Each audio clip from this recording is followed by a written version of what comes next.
সেই রাতে জঙ্গলের ভেতর থেকে যে চিৎকারটা উঠেছিল সেটা মানুষ না পশু আজও কেউ ঠিক করে বলতে পারে না। কিন্তু পরদিন ভোরে যখন গ্রামবাসীরা গাছের নিচে রক্তমাখা মাটি দেখল, তখন সবাই বুঝে গেল এই জঙ্গল শুধু আশ্রয় দেয় না, কেড়ে নিতেও জানে। তাহলে চলুন শুরু করা যাক আসল কাহিনী। তার নাম ছিল অরিন্দম। জন্ম থেকেই জঙ্গলের কোলে বড় হওয়া এক সাধারণ ছেলে।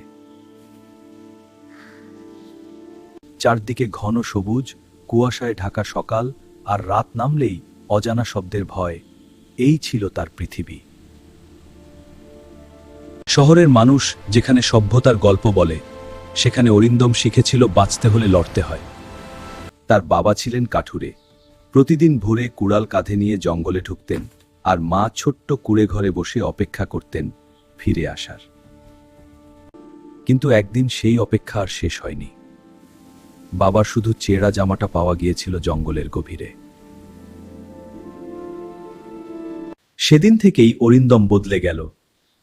ভয় তার চোখ থেকে হারিয়ে গেল, কিন্তু ভিতরে জমে উঠল এক অদ্ভুত আগুন। সে ঠিক করল এই জঙ্গলের ভেতরে কি আছে সে জানবেই।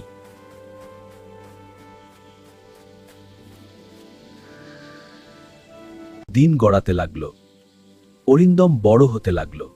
সে জঙ্গলের প্রতিটা পথ, প্রতিটা গাছ, প্রতিটা শব্দ চিনে ফেলল। কিন্তু একটা জায়গা ছিল যেখানে সে কখনো যায়নি, জঙ্গলের সবচেয়ে গভীর অংশ, যেখানে সূর্যের আলো ঠিকমতো পৌঁছায় না। গ্রামের লোকেরা বলতো ওখানে ছায়া মানুষ থাকে, যারা একবার ঢোকে তারা আর ফিরে আসে না। কিন্তু অরিন্দমের জন্য সেই গল্পগুলো ভয়ের নয়, বরং রহস্যের ছিল। একদিন সে সিদ্ধান্ত নিল সে যাবে। সকালের কুয়াশা ভেদ করে সে একাই ঢুকে পড়ল জঙ্গলের অন্ধকারে। চারদিকে অদ্ভুত নীরবতা। হঠাৎ করে পাখির ডাকও বন্ধ হয়ে গেল, বাতাস যেন থেমে গেল। কিছু দূর এগোতেই সে দেখতে পেল একটা পুরনো কাঠের ঘর, দরজা ভাঙা, জানালা অর্ধেক খোলা। কিন্তু সবচেয়ে অদ্ভুত ছিল ঘরের সামনে তাজা পায়ের ছাপ। অরিন্দমের বুক ধড়ফড় করতে লাগলো। সে বুঝতে পারল কেউ আছে এখানে। সে ধীরে ধীরে ভেতরে ঢুকল। ঘরের ভেতর অন্ধকার। হঠাৎ পেছন থেকে একটা কণ্ঠস্বর, তুমি এখানে কেন এসেছ? অরিন্দম ঘুরে দাঁড়ালো। সামনে দাঁড়িয়ে একজন বৃদ্ধ, চোখ দুটো অদ্ভুত, যেন সব জানে। এই জঙ্গল শুধু গাছপালা নয়, এটা একটা পরীক্ষা। যারা লোভ নিয়ে আসে তারা হারিয়ে যায়, যারা সত্য খুঁজতে আসে তারা বদলে যায়। অরিন্দম চুপ করে শুনছিল। তার মনে পড়ে গেল বাবার কথা। তিনি কি লোভ নিয়ে এসেছিলেন, নাকি সত্য খুঁজতে? হঠাৎ বৃদ্ধের চোখে এক ঝলক পরিবর্তন এলো। তিনি বললেন, তোমার বাবা এখানেই এসেছিলেন। অরিন্দমের শ্বাস বন্ধ হয়ে গেল। তিনি কোথায়? বৃদ্ধ ধীরে ধীরে হাত তুলে জঙ্গলের গভীর দিকে দেখালেন। তিনি বেঁচে আছেন, কিন্তু তিনি আর আগের মতো নেই। অরিন্দম দৌড়ে গেল সেই দিকে। যত ভেতরে যাচ্ছিল তত অন্ধকার বাড়ছিল। হঠাৎ সে দেখতে পেল একজন মানুষ গাছের পাশে বসে আছে, চুল এলোমেলো, চোখ ফাঁকা। সে এগিয়ে গিয়ে বলল, বাবা। মানুষটা ধীরে ধীরে মাথা তুলল। চোখে কোনো চিন্তা নেই, কোনো অনুভূতি নেই, যেন সেসব ভুলে গেছে। সেই মুহূর্তে অরিন্দম বুঝল জঙ্গল শুধু শরীরকে নয়, মনকেও গ্রাস করে। তার সামনে দুইটা পথ ছিল, বাবাকে নিয়ে ফিরে যাওয়া অথবা এই রহস্যের শেষ খুঁজে বের করা। সে বাবার হাত ধরল, ধীরে ধীরে ফিরে আসতে লাগলো। পিছন থেকে যেন কেউ ডাকছিল, টানছিল, কিন্তু সে থামেনি। গ্রামে ফিরে আসার পর সবাই অবাক। অরিন্দম শুধু জঙ্গল থেকে ফিরেনি, সে ফিরিয়ে এনেছে হারিয়ে যাওয়া একজন মানুষকে। হ্যাঁ, আমি তাকে জঙ্গল থেকে খুঁজে পেয়েছি। কিন্তু তার বাবার চোখে সেই শূন্যতা আজও রয়ে গেছে। আর অরিন্দম? সে এখনো মাঝে মাঝে রাতে জঙ্গলের দিকে তাকিয়ে থাকে। তার চোখে ভয় নেই, কিন্তু একটা প্রশ্ন আজও জ্বলছে। জঙ্গলের ভেতরে আসলেই কি আছে? এই প্রশ্নটা অরিন্দমকে পাগলের মতো তাড়া করে, আর এক অদ্ভুত টান তাকে আবার অন্ধকারের দিকে নিয়ে যেতে শুরু করে। এক রাতে সব ভয় ভুলে সে আবার জঙ্গলে ঢোকে, যেন নিজের ভাগ্যের শেষ সত্যটা খুঁজে বের করতেই হবে। নিঃশব্দ জঙ্গলে পা রাখতেই সে অনুভব করে আজ সবকিছু আলাদা, যেন জঙ্গল তাকে চিনে ফেলেছে আর অপেক্ষা করছিল তার জন্য। প্রতিটা গাছ, প্রতিটা ছায়া তাকে ঘিরে ধরে, আর তার বুকের ধড়ফড় ধীরে ধীরে বাড়তে থাকে। কিছু দূর এগোতেই সেই পুরনো কাঠের ঘরটা আবার চোখে পড়ে, কিন্তু এবার দরজাটা পুরো খোলা আর ভেতর থেকে হালকা আলো বেরোচ্ছে। অরিন্দম সাহস জোগাড় করে ভেতরে ঢোকে, কিন্তু সেখানে কোনো মানুষ নেই, শুধু মাটিতে আঁকা অদ্ভুত চিহ্ন। হঠাৎ দরজাটা নিজে থেকেই বন্ধ হয়ে যায়, আর চারদিক অন্ধকারে ডুবে যায়। কানে ভেসে আসে ফিসফিস শব্দ। অরিন্দম বুঝতে পারে এই জঙ্গল শুধু বাইরে নয়, তার ভেতরেও ঢুকে পড়েছে। আলো জ্বলে উঠতেই সে দেখে নিজেরই আরেকটা রূপ সামনে দাঁড়িয়ে আছে, যার চোখে ভয় নেই, শুধু এক অদ্ভুত গভীরতা। আমাকে সত্য জানতে হবে। সেই রূপ তাকে বলে, সত্য জানতে হলে সবকিছু হারানোর জন্য প্রস্তুত হতে হবে। আমি প্রস্তুত। মুহূর্তের মধ্যে চারপাশ বদলে যায়, আর অরিন্দম দেখতে পায় অনেক মানুষ জঙ্গলে ঢুকছে আর একে একে নিজেদের হারিয়ে ফেলছে। সে বুঝতে পারে জঙ্গল আসলে মানুষের ভেতরের অন্ধকারকে জাগিয়ে তোলে আর দুর্বল মানুষকে গ্রাস করে। সবকিছু মিলিয়ে গেলে সে আবার সেই ঘরের মধ্যে দাঁড়িয়ে থাকে, আর দরজাটা ধীরে ধীরে খুলে যায় ভোরের আলোয়। অরিন্দম বাইরে বেরিয়ে আসে, কিন্তু সে আগের মতো নেই। তার চোখে এখন এক গভীর সত্যের ছাপ। তার হাঁটার ভঙ্গিতেও বদল আসে, যেন সে এক অদৃশ্য বোঝা বয়ে নিয়ে ফিরছে।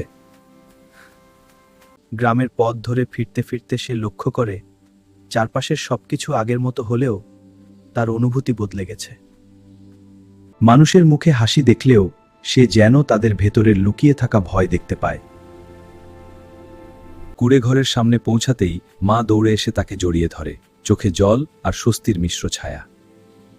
অরিন্দম কিছু বলতে পারে না, শুধু চুপচাপ মায়ের কাঁধে মাথা রাখে। ঘরের ভেতরে বসে থাকা তার বাবা একইভাবে ফাঁকা চোখে তাকিয়ে থাকে, কিন্তু আজ যেন সেই চোখে এক মুহূর্তের নড়াচড়া দেখা যায়। অরিন্দমের বুক কেঁপে ওঠে, সম্ভবত সবকিছু শেষ হয়ে যায়নি। সেই রাতেই অরিন্দম বাবার পাশে বসে থাকে, নিঃশব্দে, যেন কোনো অদৃশ্য সম্পর্ক আবার জেগে উঠবে। হঠাৎ বাবা খুব আস্তে করে তার নাম ধরে ডাকে, অরিন্দম। অরিন্দম অবাক হয়ে বাবার দিকে তাকায়, চোখে অশ্রু জমে ওঠে। এই একটি শব্দ যেন তার সব কষ্টকে এক মুহূর্তে নরম করে দেয়। পরের দিনগুলোতে অরিন্দম নতুনভাবে জীবন শুরু করার চেষ্টা করে, কিন্তু তার ভেতরের প্রশ্নগুলো থামে না। সে জানে জঙ্গল তাকে কিছু দেখিয়েছে, কিন্তু সব নয়। শোনো, এই জঙ্গলের ভেতরে যাওয়া খুব বিপজ্জনক। অন্ধকারে ঢুকলে সবাই ফিরতে পারবে না, তাই ভেতরে যাওয়ার চেষ্টা করো না। কিন্তু কেন? কারণ এটা মৃত্যুর জঙ্গল। কিন্তু কৌতূহল মানুষের স্বভাব, আর কয়েকজন তার কথা শোনে না। অরিন্দম দূর থেকে তাকিয়ে থাকে, তার চোখে এক অদ্ভুত আশঙ্কা। সে জানে কিছু গল্প বারবার নিজেকে পুনরাবৃত্তি করে। কয়েকদিন পর আবার সেই পুরনো ঘটনা, জঙ্গলের ভেতর থেকে অদ্ভুত শব্দ, আর তারপর নিখোঁজ মানুষ। গ্রামে আবার ভয়ের ছায়া নেমে আসে। অরিন্দম বুঝতে পারে শুধু নিজে বাঁচলেই চলবে না, অন্যদেরও বাঁচাতে হবে। সে সিদ্ধান্ত নেয় এবার সে সত্যিটা সবাইকে জানাবে।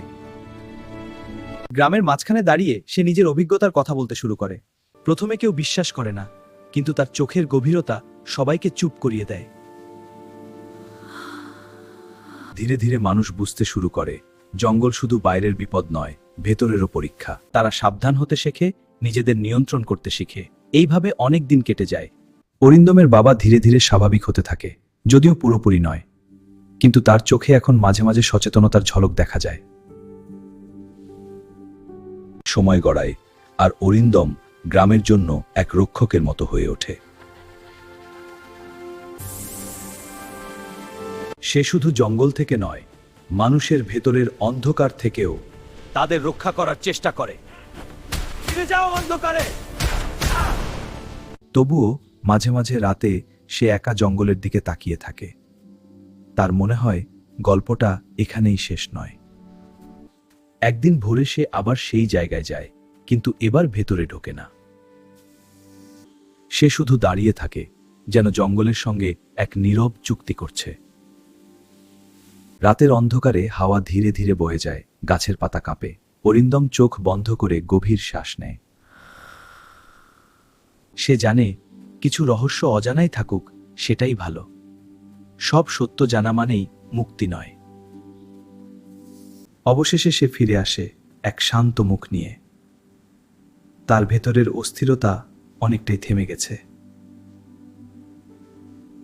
গ্রাম আবার স্বাভাবিক হয়ে ওঠে, মানুষ তাদের জীবনে ফিরে যায়।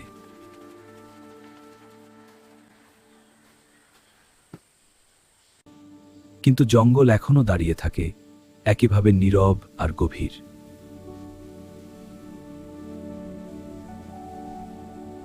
আর অরিন্দম, সে এখন জানে সবচেয়ে বড় লড়াইটা বাইরে নয়, নিজের ভেতরেই।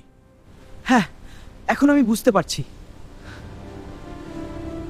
আপনাকে বলছি, গল্প যদি ভালো লেগে থাকে তাহলে পরবর্তী গল্প শোনার জন্য আমাকে সাবস্ক্রাইব করে নাও। একটি লাইক করে এবং মন জোড়ানো কমেন্ট করে আমাকে পরবর্তী গল্পের জন্য উৎসাহিত করুন। তাহলে চলুন আজকের জন্য এতটুকুই। আবার আসছি নতুন কোনো গল্পের সাথে।